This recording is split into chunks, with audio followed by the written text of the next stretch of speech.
From Washington, the McLaughlin Group, the American original. For over 3 decades, the sharpest minds, best sources, hardest talk. Are you still sleeping? I just wanted to check and make sure that we were on schedule.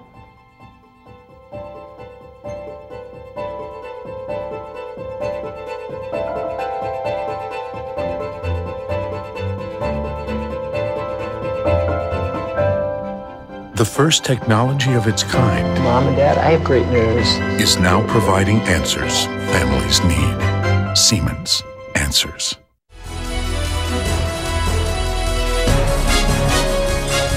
Issue 1, Paul's letter to the drones. July 4th, the celebration of America's Declaration of Independence from Great Britain. Seeking life, liberty, and the pursuit of happiness. The July 4th grand display of fireworks overhead on Wednesday may not have been all that was up there. What else? There may also have been drones. Drones are unmanned aerial vehicles, UAVs, pilotless aircraft used mostly by the U.S. military for surveillance, reconnaissance, and killings, as in Yemen recently. Here at home, law enforcement agencies, local police, are eager to utilize drones for civil surveillance. Some already do. 146 commercial drones are now accessible to civil law enforcement nationwide. The number is expected to skyrocket. The U.S. Senate Armed Services Committee called for allowing these military drones to operate, quote-unquote, freely and routinely in U.S. airspace. Such authorization has rattled some members of Congress, notably Republican Senator Rand Paul. He's introduced an act to prohibit the use of drones by U.S. civilian government unless authorized by a warrant. That would put parameters on such civil drone usage. What I would say is that drones could be used if you have a proper warrant, but that means you go through a judge. A judge has to say there's probable cause of a crime, but I don't want drones roaming across, crisscrossing our cities and our country, snooping on Americans. And that's the surveillance state that I'm very concerned about, and that's what our bill would stop. Question, is Senator Rand Paul's worry about a potential surveillance state? A, is it over the top? B, is it on the mark? C, is it understated? John, I think it's right on the mark, but it's not simply the drones. Look at where we are. You know, Winston and Julia in 1984, what were they? The telescreens of Big Brother were all over the place. Look at where these cameras are. They're in liquor stores, they're in bars, they're in hotels, they're everywhere you go. Individuals have these phones now, and they can take pictures of you. Look what happened to the senator from Virginia. And so I think it really is an over-monitored society, and drones would add something to it, but only marginally. But I do think Rand Paul is exactly right. If you're going to get the cops to put these drones over somebody's house, they ought to have a warrant to do it. I think it's a little over the top, a little survivalist mentality. He doesn't want on his part. He doesn't want anybody, checking to see how many cans of food he's got stacked in his basement. But I tend to be live and let live on this subject. I think we have surrendered so much of our privacy between all the cameras that Pat's talking about. Facebook, where people willingly share. You can Google anybody and find out a lot about them. That I'm not alarmed about it, but I do take his larger point that the technology is now sprinting ahead of us so fast that there may be some room here for federal regulation. And I hate to tell him, I mean, he would not like the federal government probably getting involved in this, but I think that's is probably going to happen at some point. Do you think Pat's trying to hide something from any possible drone inspection? It's all a subject for this panel to discuss. It's all out there, John. Rich, what do you got? I think it's overblown, and particularly with regard to the drones. Yeah, I mean, look, the drones have a horrible image, right? Because all we hear about them in the news is when they're flying over some foreign country assassinating people. So then you get the vision of them flying here in the U.S., and you get this dystopian, Blade Runner type society that you conjure up. But I think the Fourth Amendment jurisprudence would apply. If you're surveilling people where they have an expectation of privacy. You can't do that with anything, whether it's a drone or anything else, and you would need a warrant. But if you're going places, you know, if you're flying a drone over Pat's favorite neighborhood bar where Pat does not have an expectation of privacy and might be on a camera otherwise doing things we don't want to talk about, well, then that's okay. Yeah, let's have a drink of the drone. Well, I think in some ways it's over the top, but if you're really worried about it, if Paul's really worried about it, it's understated, because he only talks about police drones following criminal activity. It makes sense that you would need a warrant for that, but most of the surveillance going on is not cops, it's not government, it's the private sector. It's, I mean, how many private eyes out there are buying drones right now to go and look for philandering husbands? How many, you know, there's Google Maps, for that matter, has been controlled in some countries insofar as what pictures they can put up on the web, because they've been getting so many shots of people nude sunbathing at their own swimming pools and this sort of thing. Yeah. And it's true, every one of us with a cell phone now has a TV studio in our pocket. So do you want a warrant or no warrant? No, for public police, criminal activity investigations, it makes sense to have a warrant. But what about the private sector? Paul doesn't even address that. Yeah, this goes to those that are trying to apprehend a criminal. He holds up a guy at a drugstore. John, he's making his way. Are they going to put a warrant request in? Or you're talking about a security camera. That's understandable. That's your own property. You're just monitoring yourself. Talking about. But John, they use helicopters right now. If your car's getting a drone, right? We've got a drone floating around over that store. Why don't we put them right on that front door? Shoot him down. No, I'm not going to say that. Yeah. Somebody on Fox News said that. I'm not going to say that. I actually look. I was saying, but they now use cameras on helicopters when you got car chases, or if you got a hostage situation, you can do that. I think you use those in the same way you use the helicopter. But if you're going to, survey somebody, you should get a warrant. Actually, I think the greater threat could come from corporate America and trying to check out consumer habits, and they would just float over these suburban neighborhoods. They can't get the information from the supermarket without a drone. There's money to be made out of manufacturing and selling drones. Big potential money, especially if we're going to have a widespread national adoption on local police forces. What's the market for it? What's the market for it? It is clearly, although it may be overstated right now, there is clearly time for a pause. So let's see more about the phenomenon before we legislate anything. But John, exit question. Will the worry about a potential surveillance drone invasion be regulated by cities, states, or the federal government? Will it be, eventually? Eventually, I think the police are going to have to get warrants to use them against suspects. What do you think? Eventually, the feds will come in and the Tea Party will say, keep government's hands off my drones. What do you think? What do you think? There'll be rules at the state and the city level. What do you think? I think there's going to, they're going to debate this forever, because where do you draw the line? I mean, you know, out in public space, is that really an invasion of privacy? The worst regulation that can come, or the most protective, is like guns. You register your name, you sign this is your gun, we put the number of the gun on it, and that's it for now.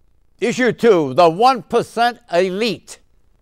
Let's put behind this idea of attacking me because of my investments or my money, and let's get Republicans to say, you know what you've accomplished in your life shouldn't be seen as a detriment, it should be seen as an asset to help America.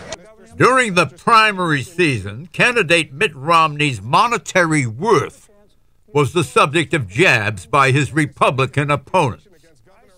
Romney defended his wealth, gained from his own investments. His financial disclosure report was released in April by his campaign. It shows the candidate is worth between $190 to $255 million. Mr. Romney's opponent is also a millionaire, Barack Obama, worth, along with his wife Michelle, a minimum of $2.6 million and a maximum of $8.3 million. President Obama earns royalties on his books, notably Dreams from My Father, but also The Audacity of Hope. He also has $500,000 to $1 million in a J.P. Morgan investment account, and a house in Chicago, and many diversified other relatively small investments. The president's financial disclosure statement allows for a range when listing assets, so it is unclear how much the president is exactly worth. The same holds true for the reports on Mitt Romney. But what is clear is that two multi-millionaires, Mr. Obama and Mr. Romney, are competing for the top job in this nation and for leader of the world. Question, what are we to make, if anything, of two multimillionaires seeking to become president of this nation and the leader of the free world? Eleanor Cliff. Not a whole lot. I like you mean the business fact, as usual? Well, looking back at presidential candidates for as far as I can see, most of them were pretty rich. And if they weren't rich when they were first elected, they somehow managed to get rich. Well, how about rank I and think file Harry Americans? Truman is the last president I can think of who wasn't wealthy and actually didn't even make money after he left office. So I think these levels of money are kind of meaningless. You do want to ask where they came from. And I think, you know, the president has made his money writing books, and Mitt Romney has made his money in the private sector, which he is using as his qualification to be president. And so rightfully that's being examined. And I appreciate the look at the Obama's house in Chicago. Are we going to look at the Romney houses? I think there are 7 or 8. And, haven't got time. You know, his wife, Michelle was a real estate person, and I think that house is a value of about $1 million. Oh, I'm sure. And that's a better section of the best section of Chicago. Hyde right? Park, where University of Chicago is, yeah. What do you think it's worth? That's a great neighborhood there. Oh, well, it's hard to say. Since the real estate bubble is over now, maybe it's down to around $1 million now. And there was a lot next to it, and I think he sold a lot. Part of it. Part of it, yeah. Okay, there we are. Okay, America's most exclusive club. Collectively, the worth of all members of both the House and the Senate in 2010, hold your breath, $2 billion. And that's a minimum estimate. So says Roll Call newspaper, which focuses on Capitol Hill. Here are the top 10 richest senators. 1. John Kerry, Democrat, Massachusetts, $193 million. 2. J. Rockefeller, Democrat, West Virginia, $82 million. 3. Mark Warner, Democrat, Virginia, $76 million. 4. Frank Lautenberg, Democrat, New Jersey, $55 million. 5. Richard Blumenthal, Democrat, Connecticut, $53 million. 6. Dianne Feinstein, Democrat, California, $45 million. 7. Bob Corker, Republican, Tennessee, $21 million. 8. James Risch, Republican, Idaho, $20 million. 9. Claire McCaskill, Democrat, Missouri, $17 million. 10. Lamar Alexander, Republican, Tennessee, $10 million. Of the 10 richest senators in Congress, 7 are Democrats, 3 Republicans. Question. By the way, Roll Call newspaper says that roughly 40% of the U.S. Congress are millionaires. Mm-hmm. The wealth of members of Congress is divided fairly evenly between the parties. Democrats in the Senate hold 80% of the wealth, and Republicans in the House hold 78% of the wealth. What about all this money? Well, first of all, running for office is a big roll of the dice, and so people who do it generally have a nice little financial cushion that they can fall back on if it doesn't work out. So I think the people who run for Congress as a whole tend to be more well-heeled. But the Washington Post has done some terrific reporting lately on the way that members of the House in particular, both parties, and the Senate too, I think, have used their insider knowledge of the economic picture, particularly during that meltdown in 2008, 2009, to make changes in their investment portfolios that benefited them.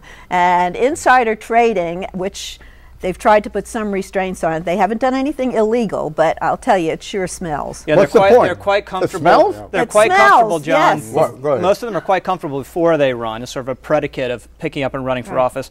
And none of them really get poor once they're in office. You know a lot of rich people, you hear a lot of things, and it's a big benefit. The top 1% of the U.S. House of Representatives. In the House of Representatives, there are currently 435 seats. The Wealth Index. 1. Michael McCall, Republican, Texas, $294 million. 2. Darrell Issa, Republican, California, $220 million. Jared Polis, Democrat, Colorado, $66 million. 4. Vern Buchanan, Republican, Florida, $44 million. 5. Jim Bernacchi, Republican, Ohio, $36 million. 6. Nancy Pelosi, Democrat, California, $35 million. 7. Rick Berg, Republican, North Dakota, $22 million. 8. Rodney Frelinghuysen, Republican, New Jersey, $20 million. 9. Gary Miller, Republican, California, $18 million. 10. Kenny Marchant, Republican. Texas, 16 million. Of the 10 richest members of the House, 8 are Republicans, 2 Democrats. Question, what do these rich house numbers tell you? Ask you. Well, it's easier to run for office when you have that cushion of some wealth, although interestingly, a lot of self-funding, really rich candidates fail because they think because I'm rich and I've succeeded at something else, I can jump into politics and I'm going to be a success at that, when actually having experience in politics helps. And 2, it really helps to have to go out and raise money, because that's another way you build do you think that you really must have a cushion, a financial cushion in your life before you can make a political run, not to pay for the campaign, but to pay for everything else? Well, you follow me? Yeah, well, I've recommended people, young people ask you, and I say, before you go into politics or run for something, get yourself a business or a calling or a vocation that you can fall back on when you lose. Otherwise, if you get into politics... What about regulating the use of money in political campaigns? Well, I'm not for that, but go back to your point, John, or Eleanor's point. Lyndon Johnson came to Washington, D.C. without a penny, and he died with $42 million about 30 or 40 years ago, and he had a media empire and all these other goodies. He's high on the list of the richest He came presidents. to do good and stayed on and did very well indeed. And if you read Robert Caro's latest biography, Lyndon Johnson was like 24 hours away from possibly being indicted when Kennedy was assassinated, and then everybody forgot about all that other stuff. Exit question. It's July 4th. Would the Founding Fathers have approved of all these rich guys and gals in the Congress? Or was that the original plan? Is that the exit question? And were they wealthy? Is that the exit question? That's the exit question. Okay, to me. Washington, Madison, and Jefferson, 3 of the Founding Fathers, had giant plantations with slaves and were among the richest guys in the colonies. Ben Franklin was an inventor. Hamilton was a great lawyer. John Adams, hugely successful and lawyer. Washington was a great general. He's a great man, but they're all elites, and they were the richest, most powerful, successful men in the colony. They tried to reserve the vote for elites, actually, and people have chipped away. Women, African Americans, right? Founding Fathers were not perfect. Very rich, but not a lot of liquid assets because it was tied up in the land. And you read about George Washington having to scrounge around for money just to make it up to New York to become president. And Thomas Jefferson wasn't very good at managing his money either, although a genius in other things. But this is the gift of democracy and the protection of minority rights, because they were trying to protect themselves. They were the minority, rich white guys. Something else, John? What was that, pray tell? Slave labor.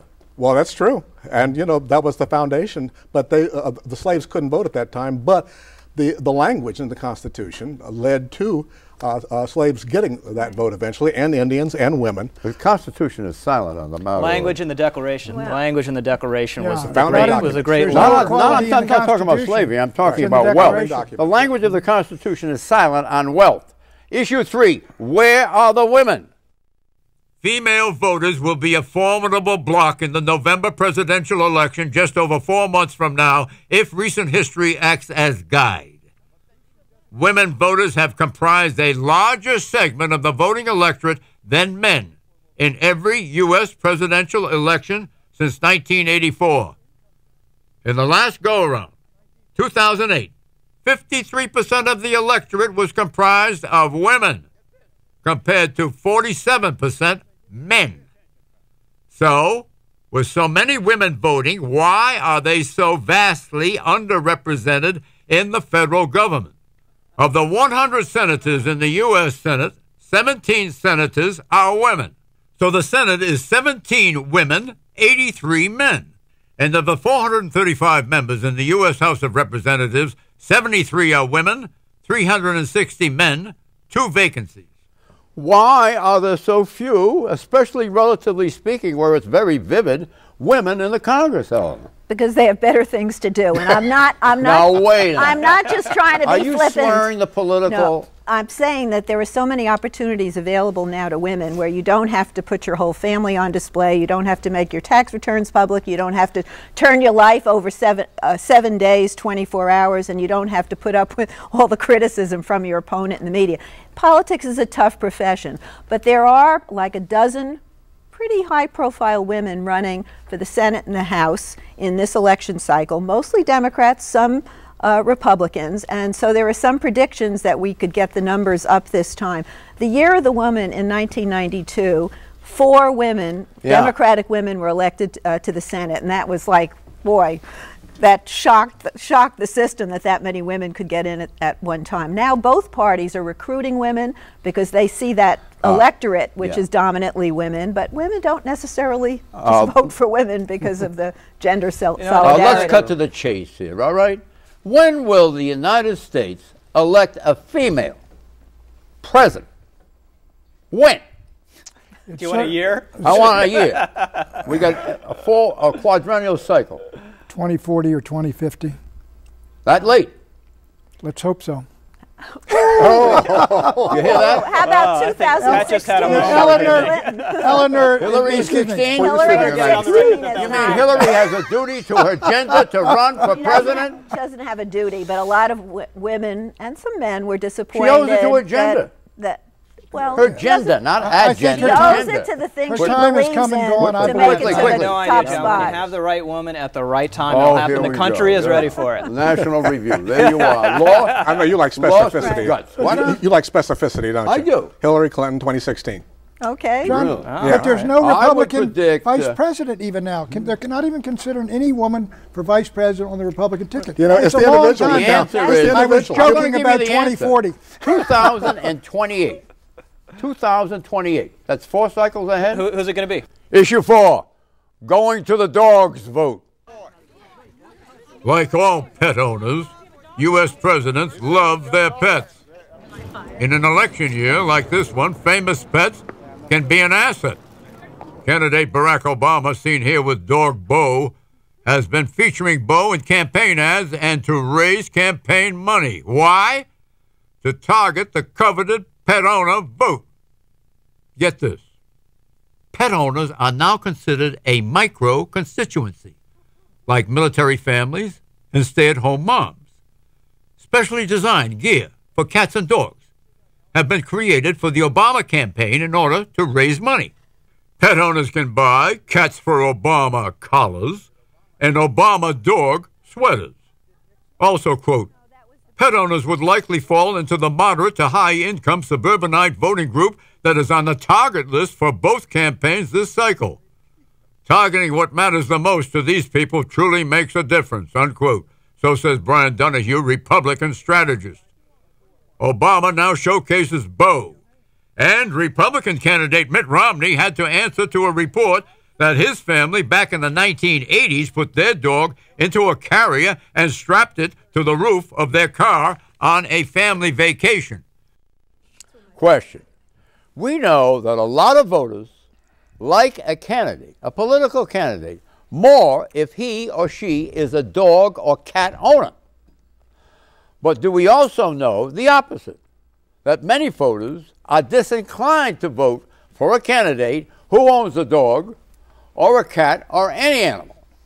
You follow me? Yeah, show me the poll that finds that. I have not met a single person who had said the reason I don't like dogs and cats. No, they don't take that out on a politician. I just don't see that. Cats always get short shrift in the White House. Lincoln had a cat. He was famously gentle with animals, and he would feed it with a silver spoon in the White House. Mary once got mad at him and said, "What are you doing, Mr. President?" He said, "Well, if this spoon was good enough for Buchanan, it's good enough for Tabby." Was Tabby allowed on the table, though? I think it was on a chair or a table. The Clintons had a cat, famously Socks, a black and white cat who lived to a good old age, and then Clinton got a dog after he left the White House. Buddy, who was hit by a car. Nixon had a dog in the White House, John. What was his name?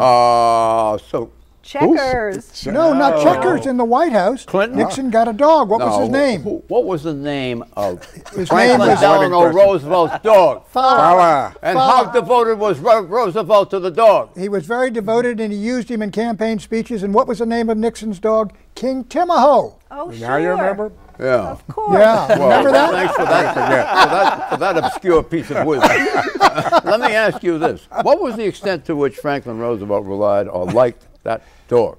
Oh, he loved the dog. It was a Scotty. My Scotty, and he used to use What color? It was black, not black about or that white. long? No, it was a combination, I think. He said if you put, he talked about putting down the dog on a Scotch plaid. You know? Yeah. Well, you know, we obviously know politicians who have catered to the public. You think Obama is one? Catered to the public? No. No, they were dogs. They had dogs or something before they became. No, he famously bought the dog as a gift to his daughters after he won, and for a while his team was trying to make a big deal. This incident where Romney put the dog up in the cage on a cross-country trip. So David Axelrod would tweet out loving pictures of Obama. The dog climbed himself up to the top of the car. He wouldn't come down. So Romney says we'll rope him in. And we'll see if he gets tired of it. And they stopped intermittently to check on the dog. 10 hours? It was a 12. Now you're saying Romney is not suitable for president because he mistreated a dog? Romney, the feeling that Romney abused that animal is rampant all over the internet and among many dog lovers. It was a 1,200. Excuse me. It was a 12. Who uses the internet that way? A lot of people. If you Google Romney, it's one of the first things that comes up. A lot of people includes a lot of nuts, right?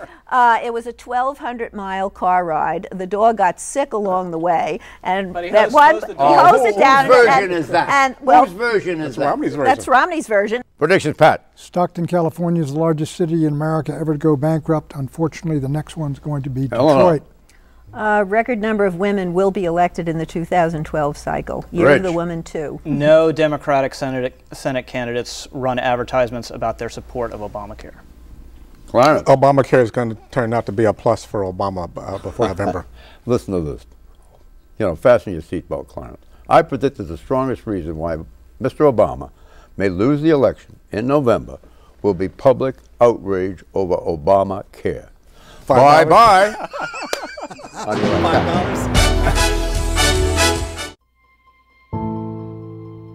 Why are you still sleeping?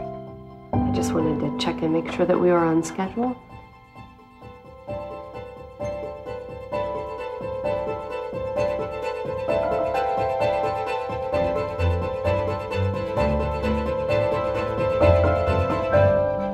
The first technology of its kind. Mom and Dad, I have great news.